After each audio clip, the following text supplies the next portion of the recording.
Hi everyone, it's Ray here from Man City Fan TV.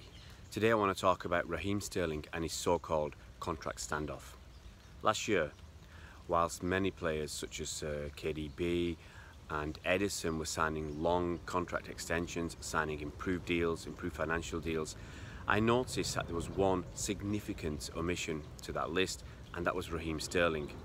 At the time, he was going through a fantastic purple patch, which resulted in him scoring an amazing 18 league goals, and he contributed 11 assists in the Premier League last season too. He was an integral part of the way Pep wanted to play, and he scored some late goals which helped us to amass that amazing, fantastic and probably very hard to replicate 100 points last season. At the time, he still had 2.5 years left on his contract, so you thought there's plenty of time to sort this out, there's nothing really to worry about. But at the back of my mind, I always had a nagging doubt. Just before the World Cup, the contract situation was brought up again. No doubt it was part of that campaign by certain sections of the media to target and demonise Sterling. At the time, Andy put out a video and he suggested that Sterling not signing a new contract was part of his strategy to get a better bargaining position. He was hoping to have a storming World Cup and be in a much stronger position to bargain hard with City for a better and much improved contract. But Sterling didn't have a sparkling World Cup campaign. Although he was one of England's better players, he didn't really stand out amongst all the players at the World Cup. It's been reported in the papers that he's stalling on a new contract. We don't really know whether this is an exaggeration. Is he just negotiating on his new contract? Is he actually stalling? Is he refusing to sign? We don't actually really know. It's also been reported that he was looking to increase his salary from £170,000 a week to £250,000 a week. Once again, we don't know the full truth of those numbers.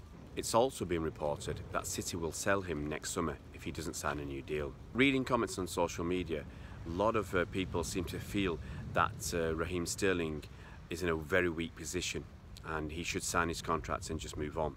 So let me paint a picture of what actually could happen in 12 months' time. He'll only have a year left on his contract, and if City try to sell him, he can just turn around and say, sorry, I'm not going, I want to see out my contract. Then he could leave the following summer for nothing. He'd only be 25 years old, he still have a lot of playing time ahead of him, and even though maybe in that last year City don't use him that much, he might just stick it out for the money. So what would running down his contract actually mean? Well, he might lose out on some playing time, he might miss some big matches, but when his contract does finish, he would get a massive, and I really do mean massive, signing on bonus from his next club. If you argue that Raheem Sterling is valued at, let's say, £80 million, £100 million, whatever the figure it is, it's going to be quite large.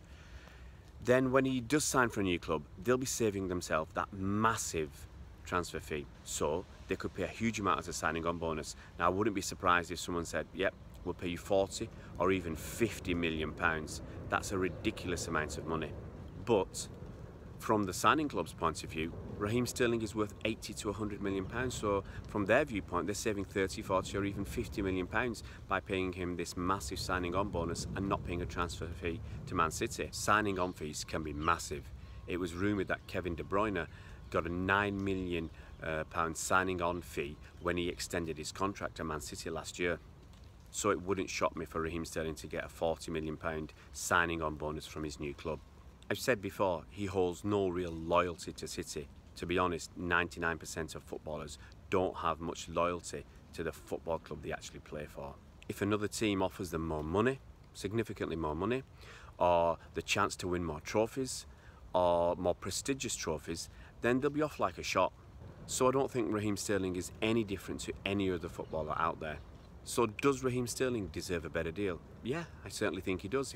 If he's on £170,000 a week, which is already a staggering amount of money, I would suggest he's worth 200, maybe £220,000 a week.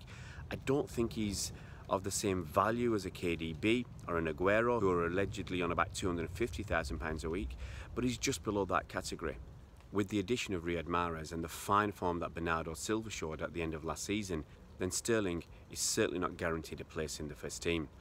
On the other wing, we have Leroy Sané. Now, when Leroy Sané was injured last season, Sterling moved across to the left wing, but a fully fit Leroy Sané, he's first choice for me on the left side, and Sterling would be fighting for his position on the right.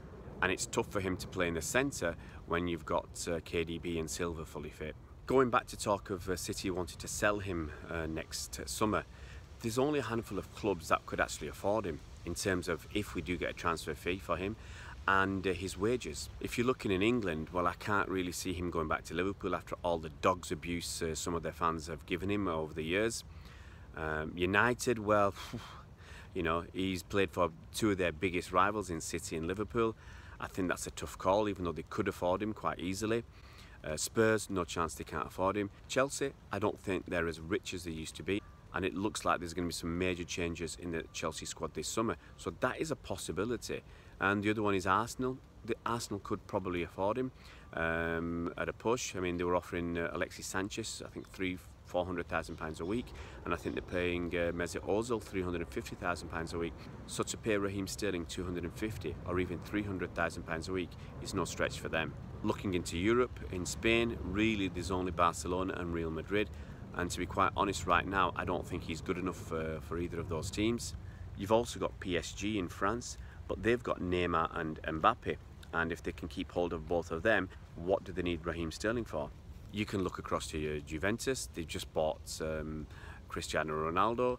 In a year's time, 2 years' time, would they need Raheem Sterling? I'm not so sure. And the last club that I think could reasonably afford him would be Bayern Munich. I'm not sure he'd go there either. So I don't think he's got a lot of options outside of England, and not a lot of options inside England either. Let's say, for argument's sake, City are offering him £200,000 a week. Who's going to pay much more than that? And it won't be much more than that. And any other club in England right now don't stand as much chance as Manchester City of winning trophies, especially the big trophies.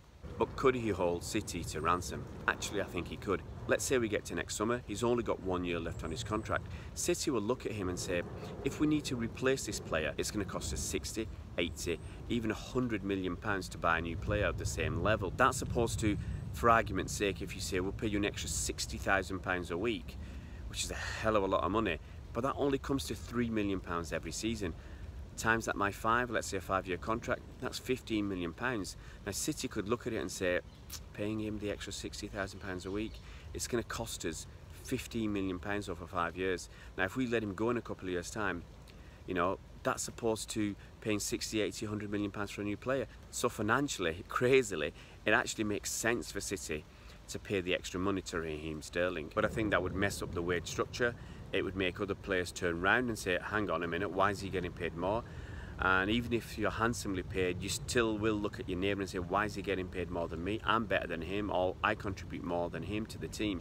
It's rumoured that Pep wants this resolved in the next few weeks, certainly before the start of the new season. He doesn't want a situation like Arsenal had with Alexis Sanchez, who ran down his contracts in the final year, and they were basically begging him to stay, and lots of issues and problems with Alexis Sanchez, with morale in the dressing room. He seemed to become a pariah with amongst the other players, and I don't think it was a good atmosphere for Arsenal Football Club. Personally, I hope Raheem Sterling signs a new contract before the start of the season. If not, I don't mind City selling him. We've got able replacements in Mahrez, hopefully, and Bernardo Silva, and no single player is bigger than the club. Please subscribe to the YouTube channel. It's been a fantastic last week or 10 days, and we've hit our initial target of 1,000 subscribers before the start of the season. We've still got a few weeks to go before the season starts, so we'll up that target to say something like 1,500. That would be awesome, absolutely fantastic. And remember, every single person who's subscribed to the YouTube channel by the time of the first game of the season against Arsenal will be entered into a free draw for a fantastic City related prize. See you around, Blues.